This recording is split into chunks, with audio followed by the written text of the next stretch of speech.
Some milestones feel like the universe finally cashing in on all those sleepless nights, cold coffee, and dinners eaten standing over a sink.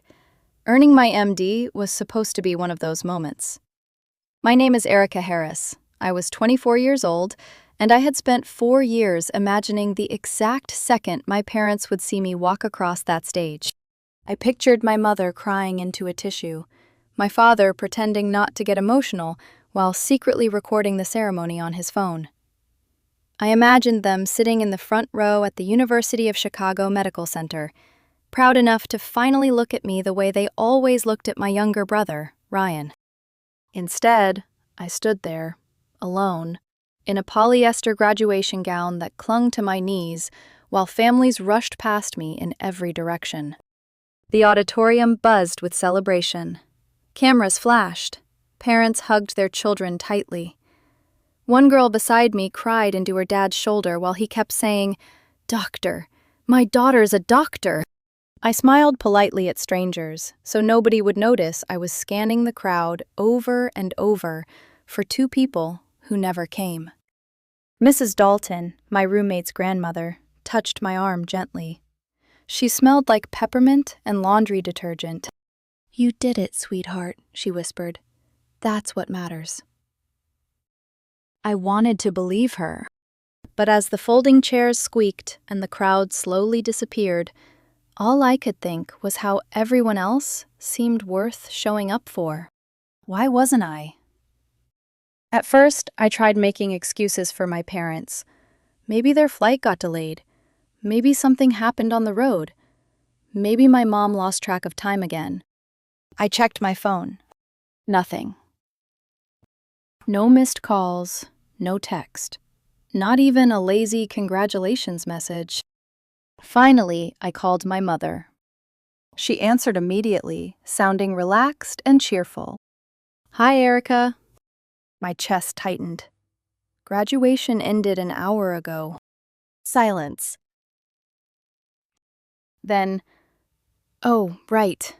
Today was your ceremony." The words hit harder than yelling would have. "Where are you?" I asked quietly.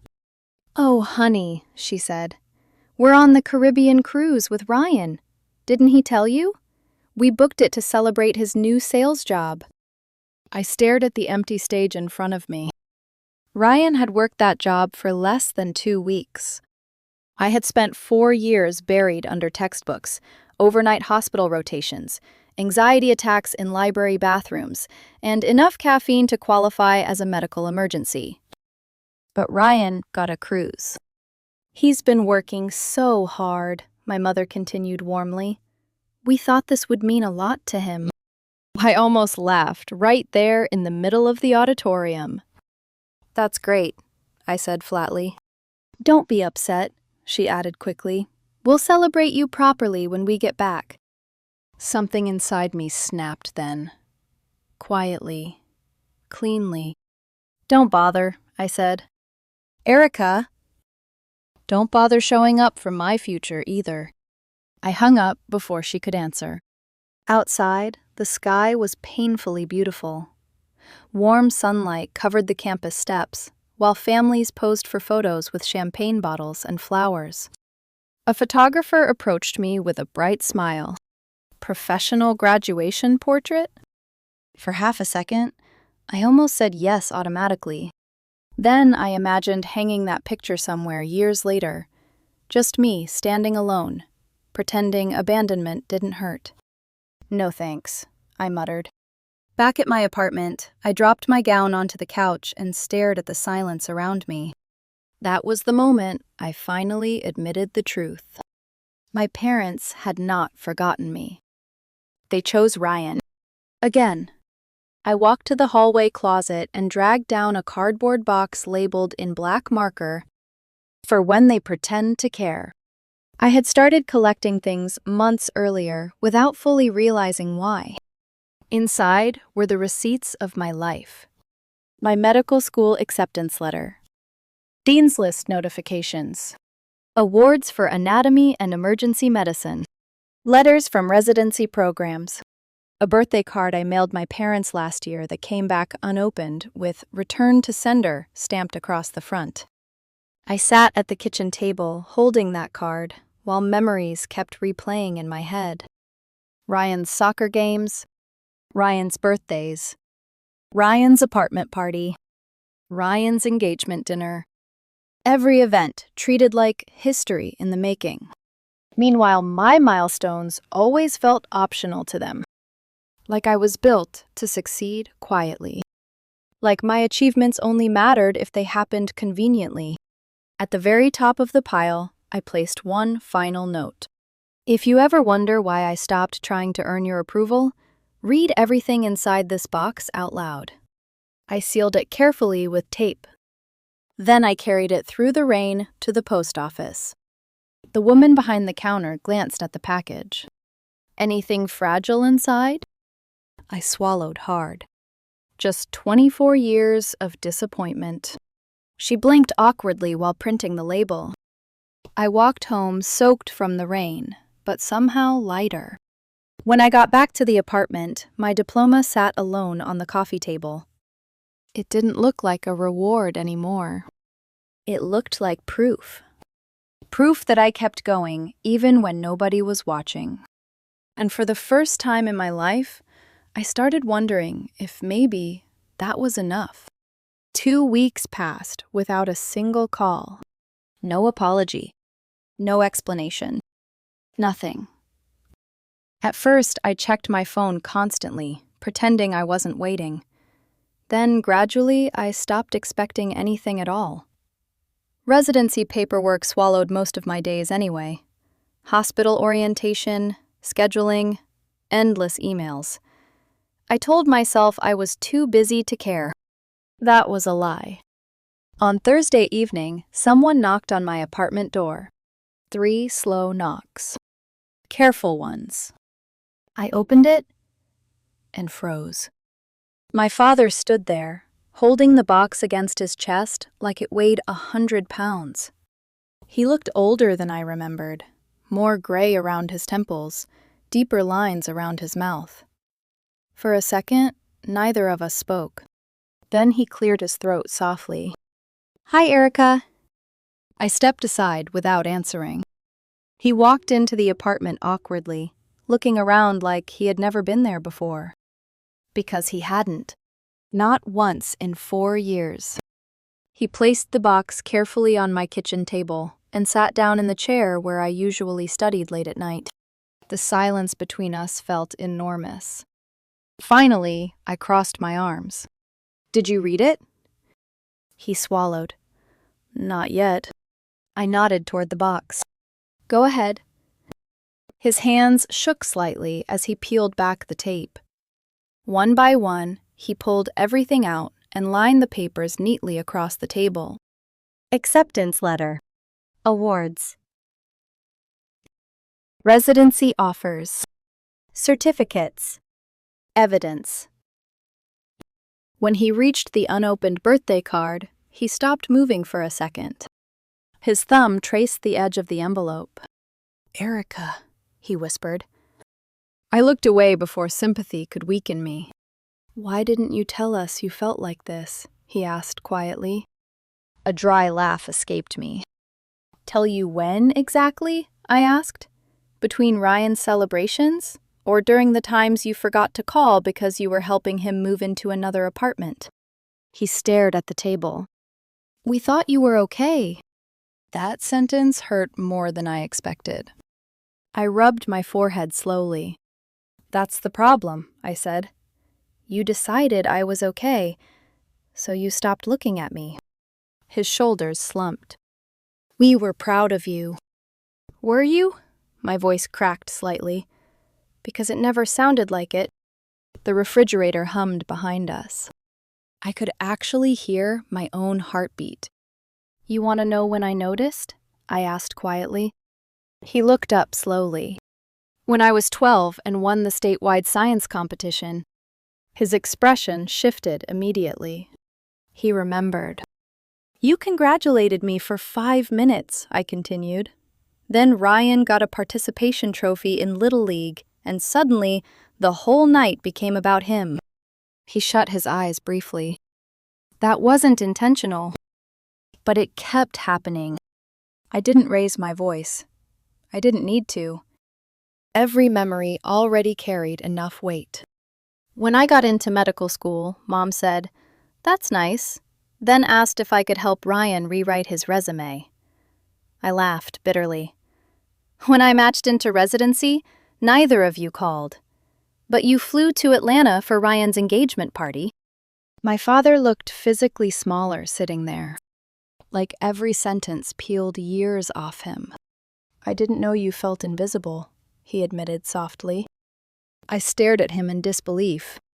"You didn't know," I repeated. "Or you didn't want to know." His mouth opened, then closed again. That silence answered everything. I leaned back against the counter, suddenly exhausted. "You know what's funny?" I said quietly. "I spent years thinking if I achieved enough, eventually you'd have no choice but to see me." His eyes looked glassy now. "Erica." "But you never did." For a long moment, neither of us moved. Then slowly, my father reached into his jacket pocket and pulled out a white envelope. He slid it toward me carefully. I recognized the letterhead instantly. Chicago Mercy Hospital. My stomach tightened. I opened it. "Congratulations on your appointment as chief resident." The words blurred for a second. "You got this?" I asked quietly. He nodded. "It came last week. Your mother thought it was another hospital newsletter." I stared at him. Another newsletter. Of course she did. She didn't mean... She never means to, I interrupted softly. That was what made it worse. Neglect delivered casually, like forgetting milk at the grocery store. My father rubbed a hand over his face. I opened it because his voice shook slightly. "I thought maybe you'd finally tell us yourself." I laughed once under my breath. "I stopped trying to get your attention a long time ago." His eyes filled immediately. For the first time in my life, my father looked ashamed of himself. Not defensive. Not irritated. Ashamed. "Chief resident," he whispered. That's a huge accomplishment." I looked down at the letter again. "It is," I said quietly. "Usually families celebrate things like that." The room fell silent again. Heavy. Painfully honest. Finally, he looked at me carefully. "What do you want me to do?" he asked. "Tell me how to fix this." I stared at him for a long time. The worst part was that he sounded sincere. And somehow, that hurt even more. "I don't know if you can," I admitted. He lowered his eyes immediately, like he already expected that answer. My father stayed another 10 minutes before finally standing up from the kitchen table. For a second, he just stood there, holding the box against his chest again, like he still couldn't believe everything inside it belonged to his own daughter. At the door, he hesitated. "Your mother wants to see you," he said quietly. "She's been crying every night since the box arrived." I crossed my arms tighter.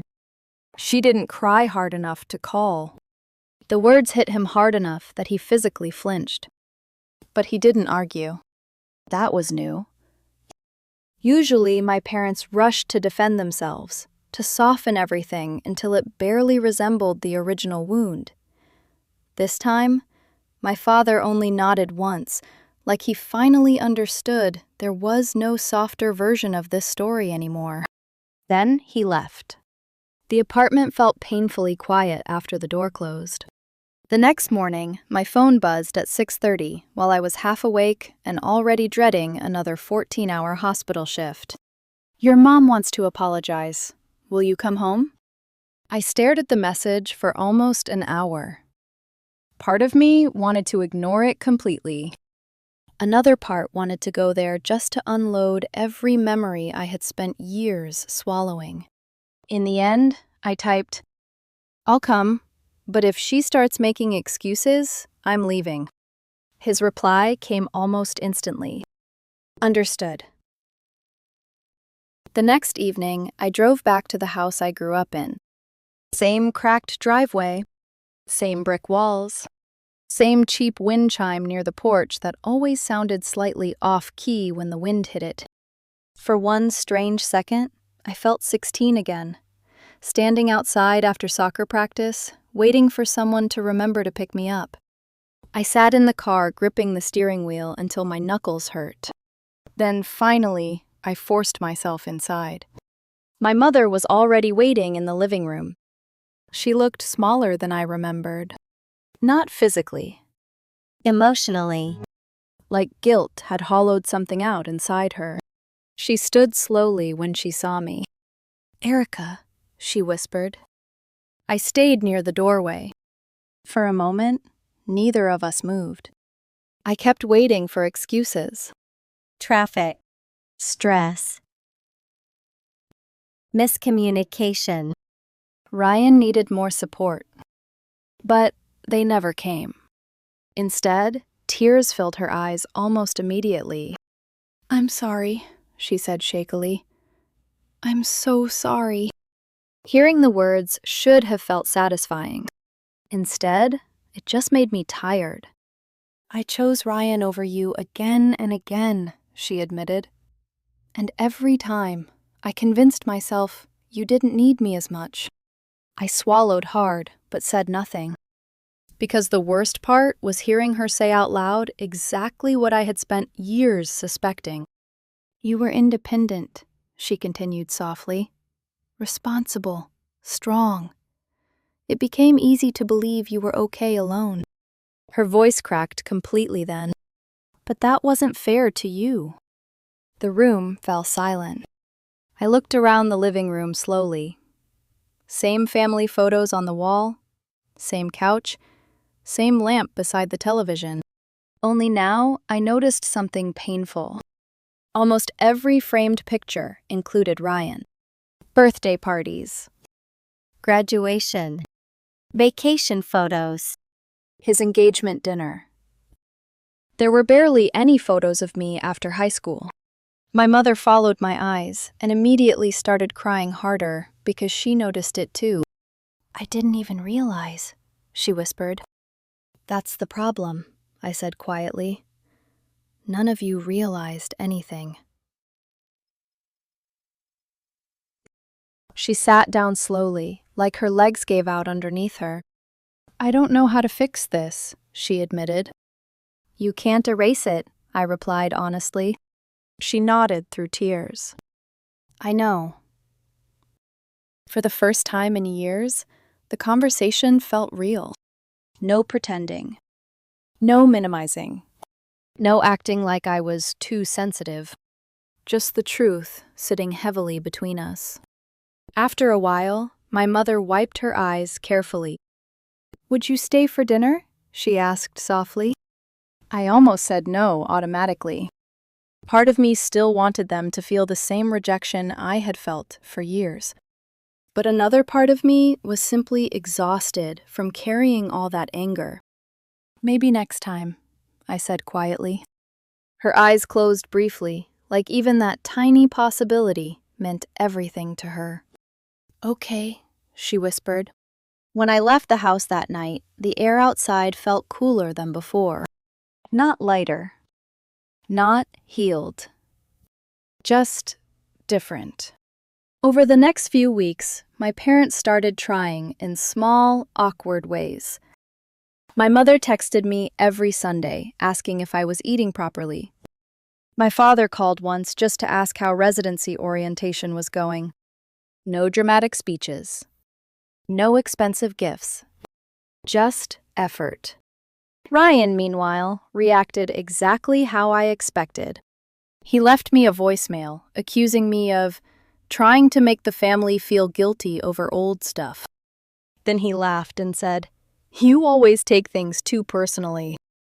I blocked his number before the voicemail even ended. And for the first time in my life, I didn't feel guilty afterward. 3 months later, I stood in front of my apartment mirror before my first official morning as a surgical resident. Dark blue scrubs. Hospital badge clipped neatly to my chest. Hair tied back. Outside, Chicago was still dark and quiet. I stared at my reflection for a long moment. For years, I thought success would finally make my family choose me. That eventually I would become impossible to overlook. But standing there that morning, I realized something far more important. My worth had never belonged to them in the first place. Not my degree, not my career, not my future. And for the first time in my life, I truly believed that. I picked up my bag, locked the apartment behind me, and walked toward the hospital just as the sun began rising over the city skyline. This time, I wasn't waiting for anyone to show up for me.